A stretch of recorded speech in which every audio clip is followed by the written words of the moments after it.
Yo, yo, yo, what it do, what it do? It's your boy Yellow the Poet, and today I'm here with Miss Rebecca Silence, self-healing and relationship expert. Definitely going to give you an opportunity to speak on these topics. I think these are wonderful topics, and after reading your profile, as I stated to you before, we share some likenesses, and we're definitely going to get a chance to talk about those things and let our audience see what's going on here. Because this is awesome. This is a wonderful experience. Thank you for joining YTP Entertainment, Miss Silence. Please let our audience know what you got going on.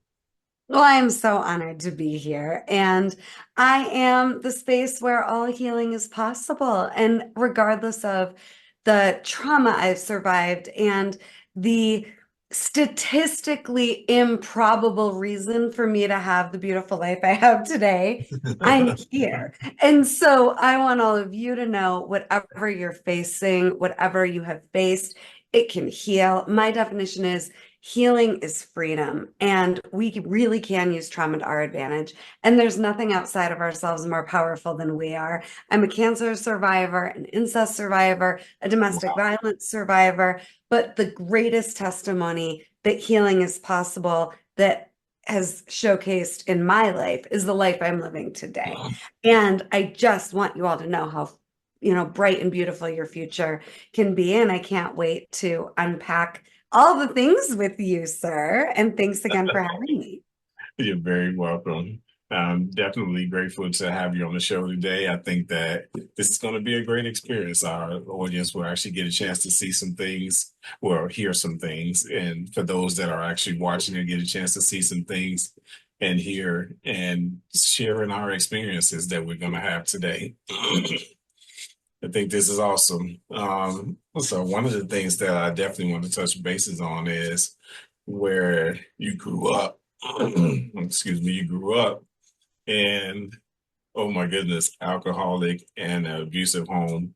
I too share that experience and I've spoken on this experience once before. So please enlighten us, let us know how you've actually overcome this.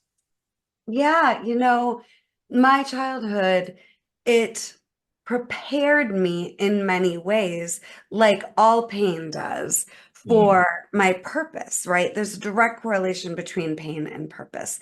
And I believe with all my heart that every family has what I call a generational healer in the family that Mhm. can see so clearly, even as young as age 4, which is how old I was when I was realizing what in the actual hell is going on here? And why can't we just love each other more and better?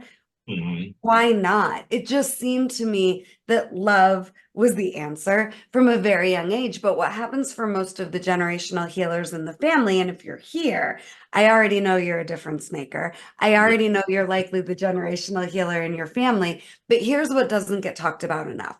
That generational healer in the family often thinks something's wrong with them, that Mhm. they're the problem because they can see, but nobody else can see the possibility for better and more. So, I just want you to understand you're not crazy. You're just probably the generational healer in the family, right? And it isn't that people don't want to do better, they literally can't see it, right?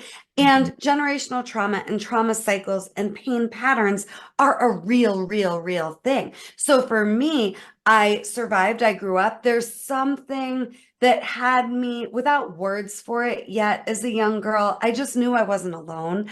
I didn't have the words to say God was with me and I was held and I was safe and I was surrounded by angels. But I really felt that. I really knew this isn't going to be forever and I'm going to be okay. I have no idea how I knew that. I just did. And eventually I left my family of origin and pursued healing work. My first degree was as a music therapist. Later, I worked at a state psych hospital, got a master's degree in counseling. Now I'm in private practice. But this is a very important point. It wasn't enough to know better Mhm. and to understand the abuse. I found myself at 23 in a domestic violence marriage, pregnant, and repeating history, even with a master's degree and a 4.0 grade point average. And so for me, the real work is about getting beyond the understanding, getting beyond the mindset and strategy and managing and coping of the trauma and just trying to find that way to survive it. It took me getting out of a domestic violence marriage with a 2-year-old to go, there has to be a better way. And I am hell bent on figuring out what that is. And so, what my life's work is about is what I call the practice of emotional healing. I want people emotionally regulated. I want people tapped into and plugged into their personal power and their right to recognize there's nothing outside of us more powerful than we are. And I want kids to have healed parents, and I want family to be a magically delicious, extraordinary experience. And like I said earlier, my greatest testimony that's healing is possible is the marriage I have and the life I've built in my home. It's sacred, it's soft, it's gentle, and we all get to be who we are, not who we're expected to be. Yes. Oh my goodness. Oh my goodness. Getting to be who you are versus who you're expected to be, that is a heal by itself. And that Yeah. heal by itself can definitely speak volumes with just your aura, your intentions in life, and how you proceed on with all of the things that you've left behind. It's definitely a big message for a lot of people.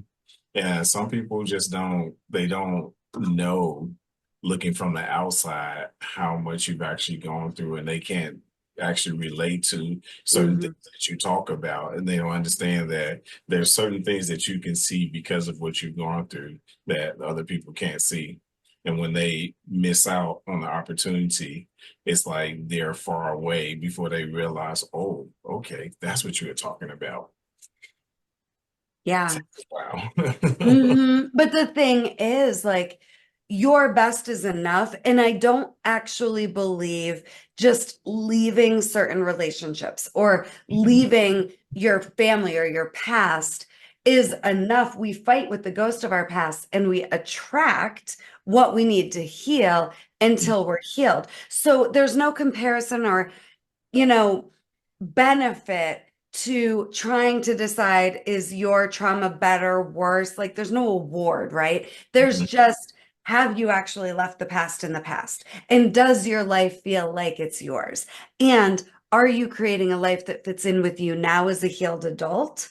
Mhm. Or are you trying to fit in a constant trauma response and reaction to your past? And here's how you know you're in a trauma response. You're exhausted, you're stressed, you feel pressure, you're fighting, you're running, you find yourself frozen in moments. These are all examples of we're in an involuntary trauma response and it's nobody's fault. But I just want you to know, you in your own lane, you knowing the difference between whether or not you're emotionally clear or you're dysregulated is such an important first step.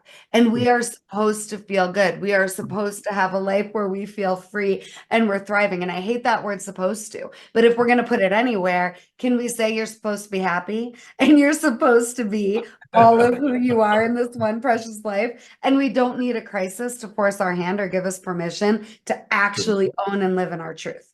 We can true, just, true. That is so true.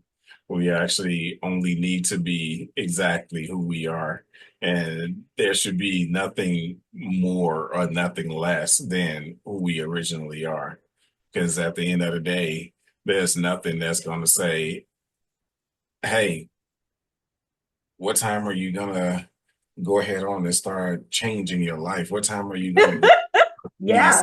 yourself? There's nothing that's going to actually say that except for that internal self, that internal being, that internal self-awareness. That's the only thing that's going to actually say, hey, look, you you got some issues here and you need to fix them. So please, by all means, take the time to get that done. Oh my gosh. And let me just say two quick things here. What you just said is so important. You're not the one that needs fixing. Hmm. right? We're not broken. It's just if our life isn't working for us, we can fix that. But we're not the Yes. problem. And it is about getting back to as authentic and pure and divine as we were when we were born. Mm. And for a lot of people, it's really confronting and scary. They don't know who they are, they don't know what they want. So, if anybody out there listening is feeling confronted by this, like, okay, you guys, you make it sound so freaking easy. I'm not saying it's easy, but it is simple. And it's just about with every choice you make, are you coming more alive or are you dying a little more inside? You know, it's you when it brings you more alive. This is why I call my book Come Back to Life, because we're all here to let ourselves experience life fully and ourselves fully. And I think that's a great a title. That's a great title for your book because it speaks volumes. It actually speaks to people and let people understand that there is a message inside the book that you need to actually pay more attention to, especially for those who have actually gone through similar instances. They need to actually pay more attention to it and see if that's something that they could actually resonate with. Because without that resignation and that understanding that, hey, here are some things that I'm going through, and here are some things that I would like to fix, myself, not saying that we're so broken that we can't actually make a turnaround for ourselves, but to say that we see some things that we want to improve about our lives and let's just take the necessary steps to make it happen. Hmm. Amen. So those are the things that people would actually need to hear that has never had those experiences before. Hmm. Mhm. So throughout the time that you've had this um, domestic violence situation, what were some of the key points in your life that actually motivated you to keep going and get past that? Yeah, thanks for asking. I mean, I believe there's a big difference between a child being victimized and an adult being victimized. So I really do believe that adults can't be abused if we find ourselves in an abusive situation. It's just because it's normal for us and we don't have healthy boundaries. And somewhere along the way, we didn't know we deserved better. So that's where I found myself with actually no self-worth, no self-esteem, and no reason to change the situation for me because it was what I was used to. And I believed falsely that abuse was love, if I'm just honest. I thought this is a reflection of how much you love me. But then I had a baby, and then I get chills just looking back. Mhm. I was absolutely not going to have her in the environment that I grew up in. I wasn't going to be the mom that just sat back and did nothing and Yeah. normalized abuse. So for me, it was my child and realizing if I don't get us out of the situation, her life is in danger and she's in danger. And that's on me because I'm aware that this is dysfunctional. I'm aware that this is toxic. I Mhm. knew it wasn't good enough for her before I recognized it wasn't good enough for me. And so it took me realizing I was putting her at risk, which meant I was part of the abuse if I stayed. And I didn't know how we were going to make it. I got out, I got full custody. I met a version of me that had strength that I didn't recognize. And I scraped my way from being divorced and bankrupt and a single mom to the life I have now with my child motivating me because, again, I didn't have it in me yet to Mhm. do it for me. But I wanted a beautiful life for her and I wanted to be a mom that she could be proud of. And I wanted to clear the patterns and model really healthy, strong boundaries because Mhm. I knew that was the best gift I could give to my child as a parent. So it Yes, was a journey. It took years from the intention to the actualization, but that is my story. And I Mm. had, I will say this too, because I think it's important. I think we think we're better actors than we are. At least that was true for me. I thought I had That's everybody true. fooled. That I is true. thought I've got this beautiful life and it looks great, and Mm. nobody really knows what's going on behind closed doors. And I remember the night I told my book club, they were all much older than me, that I was in trouble and I needed to leave the marriage. Mm. And nobody was surprised, except me being surprised. They weren't surprised. Right, You right. could knock me over with a feather. I thought I had everybody fooled. Well, support in these situations, my point is it's everything, because on like a Tuesday, told my book club by Friday morning of that week, 40 people showed up at my house to move my daughter and I out of the house into an apartment. And within 4 hours of getting to the apartment, every window treatment was hung, everything was put away. Even one of my friends' husbands had new tires on my car because they were all bald. Wow. And that is support that I will just never be able to put into words how grateful I am. Yes, yes, yes, indeed. That had to be a very emotional moment for you, definitely. It was surreal. That is awesome. So tell me this, while all of these things were happening, what were some of the things that were going through your head while they were getting everything together for you? I just remember it felt so surreal. I can distinctly remember like the before and the after, like all the cars in my driveway and on the street and packing up. And then I can remember like when everybody left and the apartment was just settled and we were settled. Um, and I was in such survival. I was still really out of body, if I'm honest, but Hmm. it also felt right. And it felt right for my daughter, which was the only thing I could focus on because, again, I just didn't know I was worth it, but I knew I wasn't going to put her in that situation. Awesome. That is so true. That is a blessing. I was in a situation where I was being verbally and mentally abused, and I had to get up out of there, and I had to take my children with me once I got up Mm, out of that situation. And it was a tough call to actually bring my children along with me after making so many sacrifices to ensure that they had better health and better situations. It was yeah. a tough call, but I felt that if anything were to happen to them, then I can never forgive myself. So I wanted to make sure I took them out of the situation just as well as I took myself out of the situation. And So it can rare be a and tough road. so brave. Mhm. Yes.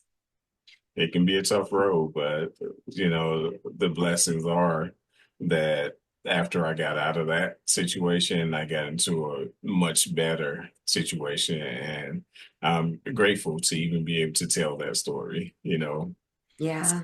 a blessing. So I tell So you, powerful. life is my rock. Well, and then you're modeling, and I have the same experience with my husband Mhm. that my husband, I always joke with him, he's my favorite husband, it's the second round, but, you know, it doesn't matter how bad it's been, you can find healthy love after trauma. That's what both Yes. of us are saying to Yes. all of you beautiful listeners in this audience. It really is possible. And again, I want us to hold on to that as the success metric, that the goal is healthy love and Yes. healthy family. And no matter where you came from or where you found yourself or mistakes along the way, you can have healthy love. It really does exist for you. But until you're giving you all of the love and respect and honoring that you deserve, you ain't never going to attract it. Yeah, that's true. That is so true. I was just thinking about that while you were saying it. I was thinking about how a lot of times we feel like once we get out of one relationship, it's okay to just jump right into another relationship. But a lot of times when that happens, you're basically picking the same person just in a different body.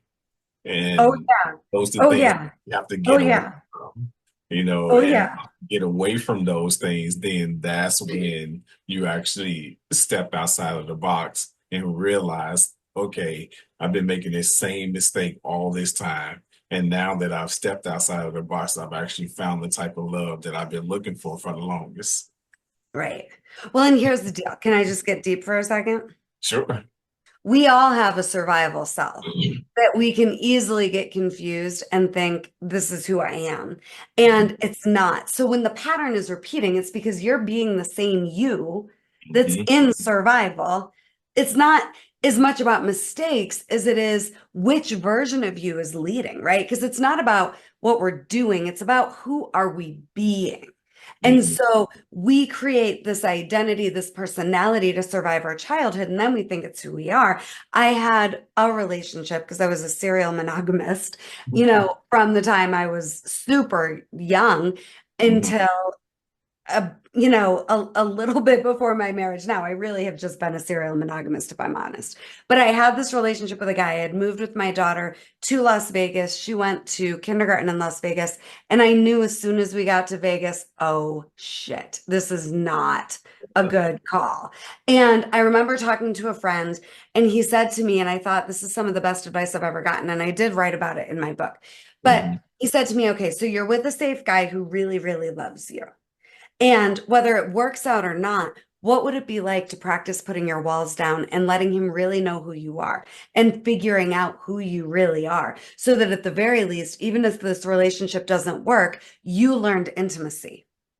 And I remember I almost drove off the road when we Yeah. were having this conversation. And I decided I'm not ready to end this relationship until I am clear and until I am not guarded anymore and until I am ready for the intimacy that I want and deserve. And let me give him a chance because how do I know how he'll respond? Because he had said to me, "You're like my dream woman, but I can't get to you because you're behind the glass."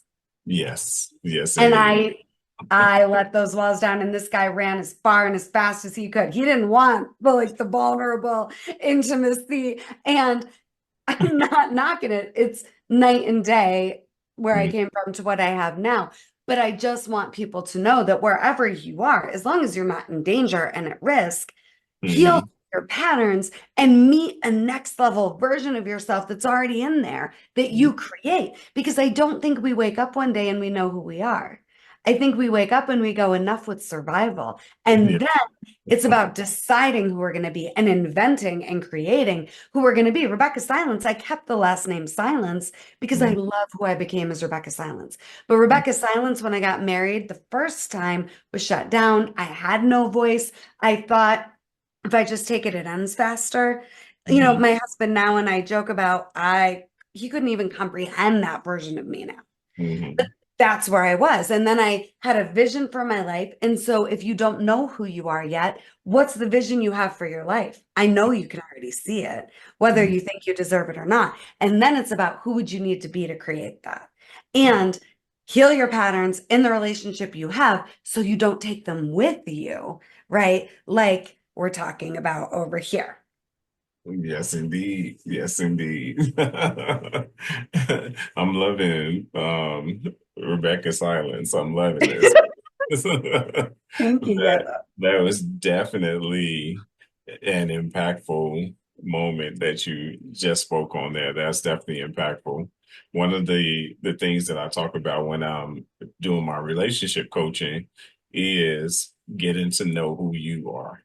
I feel like it's one of the most important people that you can ever learn about in your entire life. And a lot of people, when I ask them what's the most important relationship that they've ever had, a lot of people reference whoever was the closest person to them. And I tell them, no, that's not it. That's not the most important relationship in your life. And they look at me crazy. And I say, well, then, okay, well, since you're telling me that this person is not the most important and that person not the most important, then who's the most important? I say, you. You. Amen. Did you not realize that you have a relationship with yourself? Anytime you have a conversation with yourself about rectifying some of the things in your life or even just making changes to better yourself, guess what? You're actually having a relationship with oneself and you're actually getting to know oneself and changing some, tweaking and making some changes that are necessary in your life. You did that. No one did that for you. No one actually helped you do it. The society itself may have given you some implications that, okay, yeah, maybe there's some things about myself I need to change, but you did it. You. So that relationship right there is the most important relationship you can ever have. And self-preservation, oh my goodness. I think the word is underrated. Self-preservation, I think is underrated because a lot of people don't understand when you get to know yourself how much you can truly blossom and Right. change the narratives of who you thought you were at one point versus who you really are now. And we're all 50 shades. We all have 100 versions of ourselves and multiple personalities. We Mhm. really do. And what you're saying is so important. And, in my relationship coaching, what I tell people is if you're unhappy and dissatisfied in your relationship, you aren't unhappy with them. You don't like you Mhm. in the Mhm. relationship. You're not digging your being in the relationship. And when we correct that and adjust those sales, Mhm. now you can look clearly at the relationship and be a detective and the medicine to attempt to reinvent it, or at least to know you tried. But most people end the relationship thinking the other person is the problem. And like I said earlier, you don't need a breakdown to break through. And the other person is never the problem. When you're upset, dysregulated, and unhappy, you don't like you in those moments. And you're sacred and you're precious. And the most important relationship you're ever going to have to Mhm. work on is the one with yourself. And until you're at the point where you're like, oh my God, I see you as innocent. I love you so much. You're precious and your best is enough. Mhm. Then you're putting all of your happiness and your suffering on external and other people. And that's total seek and do not find territory. Oh my goodness.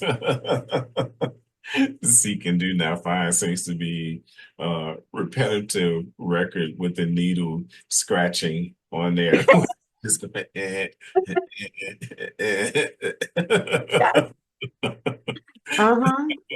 And don't beat yourself up if you're like, yep, I've seen this movie before. I know how it ends. Here we go again. Yes. When we know better, we can do better. Our best is enough. You get Yeah. to reinvent yourself breath after breath, moment after moment. Yes, indeed. Yes, indeed. And you're gonna have to do it. You're gonna have to go through it in order to really understand who you are and what's your true identity in life, as well as your true placement in life. Because that's a lot. That's another thing that a lot of us don't realize is when you finally know who you are, you can also control your destiny. Because now you're not in that same space where you're just looking to better yourself, you're also showing yourself that you can better yourself. So Mhm. it's a whole different space, but we have to understand who we are first. That's the Right. first thing. And have support. When I went to Vegas, my best friend of almost 20 years, she saw it coming. And Mhm. I remember sitting outside and her going, well, Rebecca, you're going to do what you're going to do. There's no talking you out of it. But what I know is you're Rebecca Silence and you always land on your feet.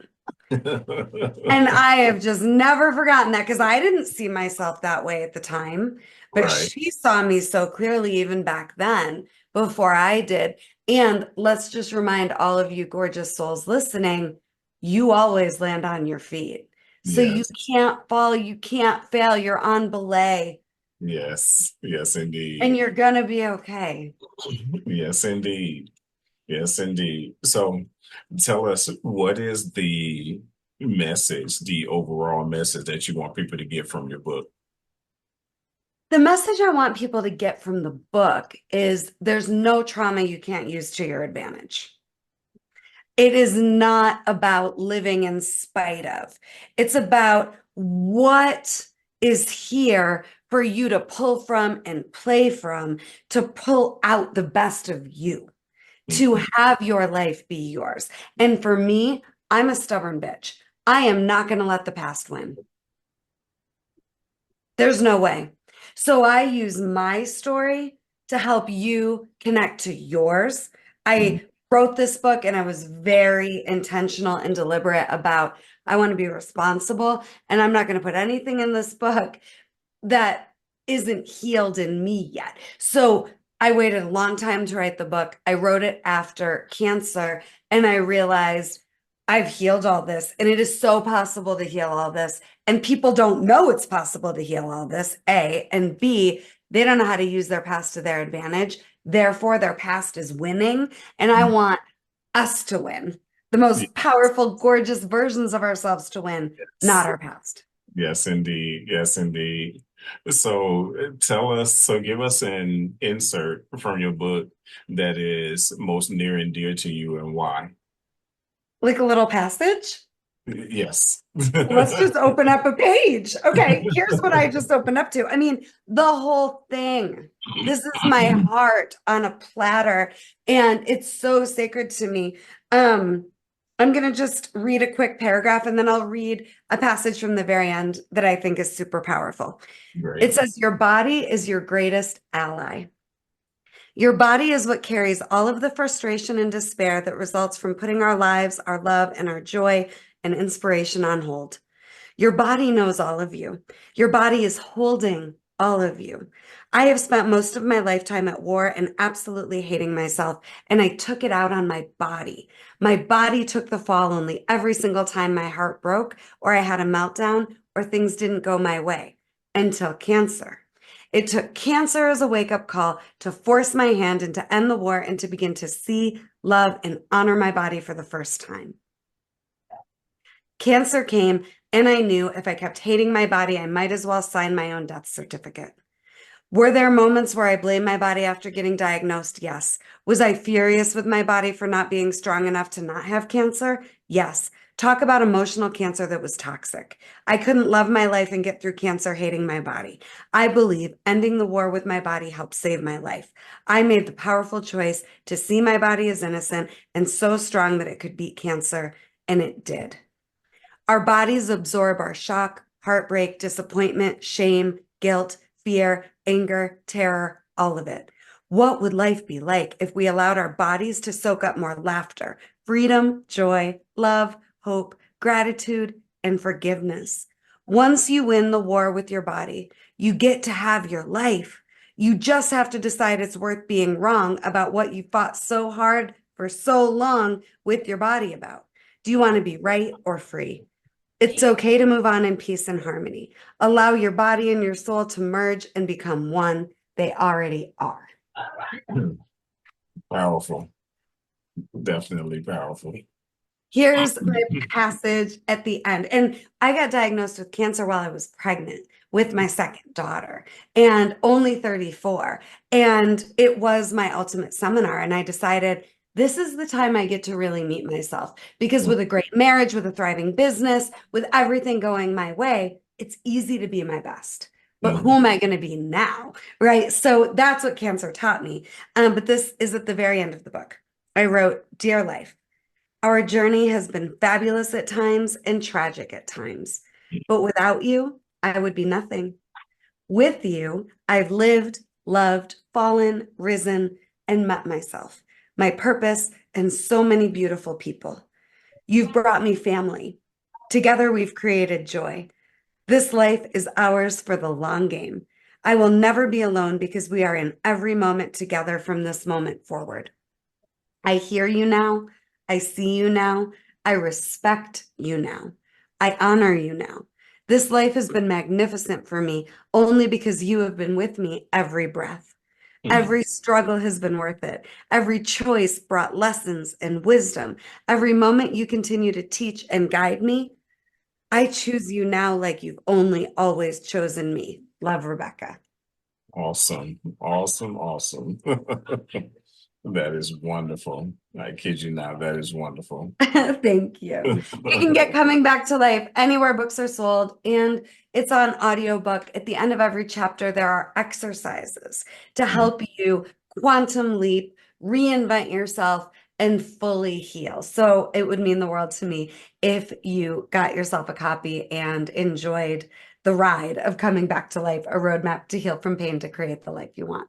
Definitely. Please make sure you do, people out there and buy Rebecca's Silence. I think just from the insert itself, that should tell you how impactful the entire book is, especially coming from the heart. It's got to be impactful. It's got Thank to. you. So, can you tell us about where you had the situation where as part of your self-healing attempts were included with musical therapy and interns? How did that work out for you? Yeah, so I initially got my undergrad in music therapy and vocal performance. And I did my internship at the State Psychiatric Hospital in Denver, Colorado. I'm in Boulder, Colorado now. And it was wild because I'm on a 300-acre facility, an Wow. intern, 21 living in a halfway house on the grounds in between all the halfway houses with Wow. interns. I was the only music therapy intern, and I worked on all of the units at the hospital except for the sex offender unit. I wasn't allowed to work there, but I worked on adult unit. I worked on kids units. I Mhm. worked on the geriatric unit where they were still doing electroshock therapy. And I primarily worked on the adolescent units, specifically the adolescent inpatient crisis unit. Mhm. And this was the moment in my journey where I really did decide I'm going to become an expert in human behavior. I didn't know how, I didn't know when, I didn't know where, but I just knew that most of these people were not crazy and they did not know how to manage their emotions or their environment or their pain. And so I got really excited about understanding that with music, it's this beautiful, non-threatening medium. I could connect people to their emotions that they needed to express. So that was my early training as a music therapist. I'm Mhm. still a board certified music therapist. And with my couples retreat work, with my women's retreats, with my coaching, even, I incorporate music as its own event. I Mhm. use music to connect people to the truth of who they am and to move us and to move the emotions. And Mhm. I teach what I call the practice of emotional healing. And that means there's only 5 emotions. Mhm. So I teach the only emotions are anger, fear, grief, joy, and excitement. Everything else is learned. So abandonment, rejection, jealousy, competition, betrayal, disappointment. These are all ways we're coping. Mhm. So we don't have to feel the emotion Okay. that we learned, right? Anxiety is learned and Mhm. depression. I've been suicidal. I am not suggesting anxiety isn't real, depression isn't real, mental illness isn't real. I'm Mhm. saying I've seen what heals it just like that is getting to the emotion underneath it all that needs to move and needs to release and needs to move and release in a way where it's not taking it out on anyone or anything. Yes, indeed. That's a blessing. That is truly a blessing. So, with all of the patients that you had the opportunity of working with, at what point did you see yourself um, in some of your patients? Like, take for example, you saw some of the stubbornness, and it kind of reminded you of yourself. So They're all stubborn, and it's so great. I welcome it. No, that's a really beautiful question that no one's ever asked me before. You know, it was told to me by a mentor when I was starting out in my private practice, because I worked as a school counselor and then a school counseling coordinator for a whole district with a part-time private practice for a while. It took me a while to have the guts to go full-time in my private practice, but I was going full-time, and somebody said to me, "Do you understand the people coming to you are coming to you because they want what you have, but you've been through it already." So Mhm. I knew early on that there's not going to be a case that comes to me that I'm ill equipped to coach. And this is why I've invested so much in my own growth every year since I was 20. And now I'm in my mid 40s. I just knew if I don't keep growing, I'm not going to be able to hold and support as much as I could if I do keep going. So I do I do want to always be very careful about transference and projection. And I'm Mhm. not like putting myself in their shoes, like I'm them, they're me. But I Right. do understand, like Byron Katie says, there's no new suffering, right? And Exactly. I really believe healing is possible. And I look at my life as this, you know, opportunity to be able to, I have all these, tools and swords in my back that I can pull out to give to people so they can go to battle because like I've been there and I know we're going to win this, right? Hmm. And I just find that the other important thing is it's not my job to heal people. I'm not the healer. They're the healer. But Right. my job is to stay as healed as possible so I can make my biggest difference. And I Yeah. think there are a lot of healers that are not emotionally healed and that think they're the magic, and I'm not the magic. You gorgeous people are the magic. And I just want you to love your lives as much as I love mine. Yes, indeed. Yes, indeed. You got to. You got to love your life. You got to love yourself. You got to understand who you are and you got to understand why you are. It's important. It's And definitely, where you're going. definitely where you're going. Because if you can't see where you're going, then you're still missing some things and you need to go and reevaluate oneself again. Well, then you're just fitting in with everybody else's agenda, and Mhm. you don't get to have a life that fits in with you. And cancer taught me I need to have a life that fits in with me. And it gave me the biggest blessing of I gave up achievement as the success metric. I Mhm. was like, the only thing that matters is alignment. And so for anybody that's afraid to give up achievement and to take on alignment, I just want to say if you can survive survival, you can survive alignment. Yeah. And alignment benefits everyone. And the only thing you get from alignment is information that was already there. Yeah, because all you're doing is reawakening your other senses and finally starting to put them to use. Yep. So Yep. tell us about um, influencing louder than words. What does that mean to you? I think healing starts in silence.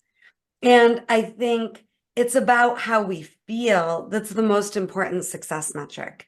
And in so many cases, I've just seen it's almost like the true experience of inner peace and connection to your spirit and to the divine.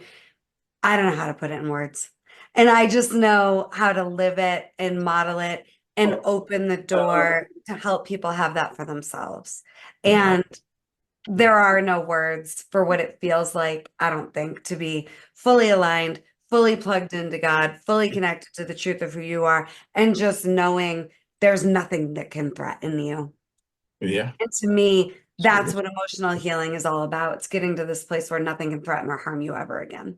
Exactly. And you definitely don't need any additional traumas than the ones you've already Right. come. Do we need more contrast or evidence that you're a badass? I don't think so. Like, let's just take our lives and run with it after today. So, in essence, if you were to summarize what everything that we've talked about today means to you, how would you summarize it? Be careful with each other's hearts. That's definitely. Ooh. I think that's it. I think that's what it's all about.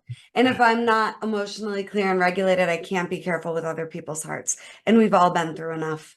And we all have a story. And no one is immune to trauma. No one. We've all been heartbroken. We've all been betrayed and disappointed.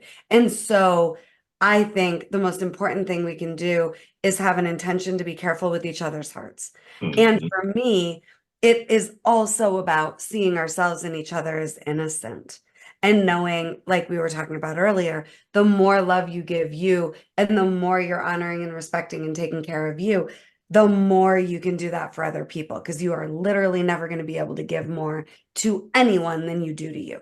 That's so true. That is so true. So, give us another thing.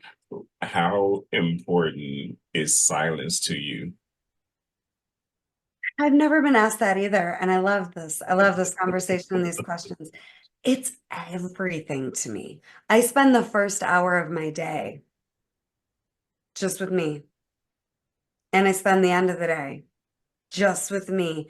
And anytime I'm dysregulated, I go to silence so I can hear my own voice. And for me, what that means is God's voice coming through me. But the answers are already there. And we do have everything we need, and we are everything we need if we'll just listen. And we only need one next step. I think we overwhelm ourselves by thinking we have to get it all figured out, the game plan. And in so many cases, our plan is so funny because it's not real. And so if we know the intention and we know all we need is the next step, and we'll do ourselves the service of just getting quiet with ourselves, we're going to be guided. And that means there's no pressure and there's nothing to figure out. So silence is everything to me, everything to me. And my life now, it almost feels like 100% of a meditation because I'm so connected.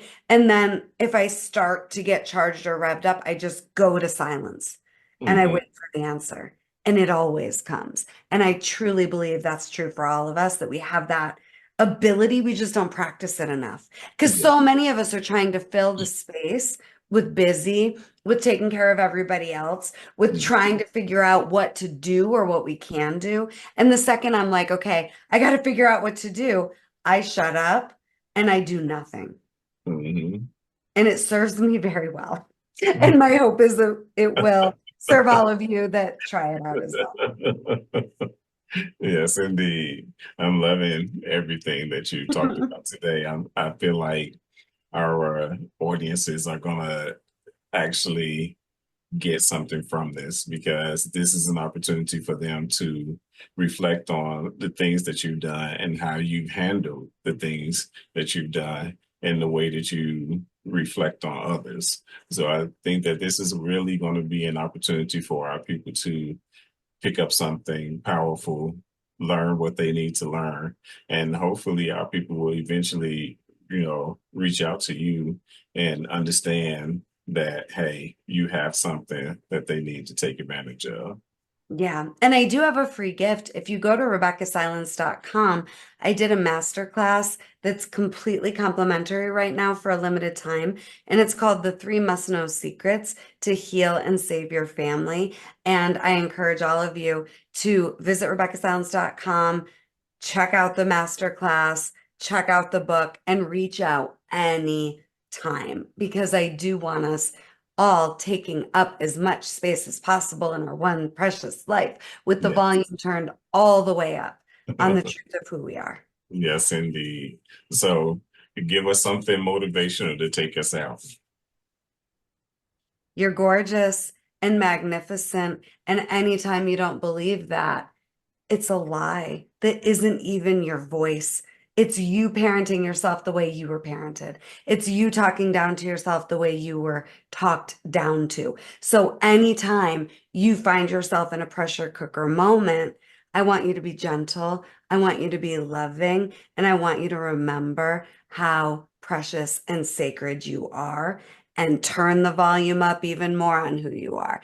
Don't let your fear of making other people uncomfortable allow you to give yourself permission for you to be uncomfortable. Let them be uncomfortable. Turn the volume up on you.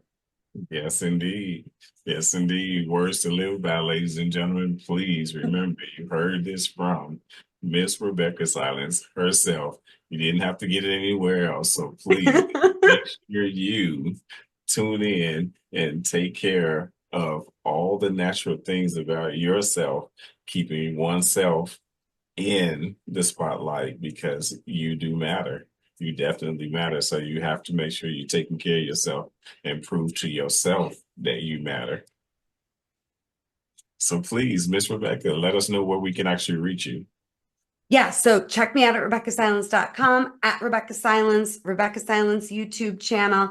You can find me. Rebecca has an H. It's REBECCAH. Silence, like be quiet, even though obviously I'm not.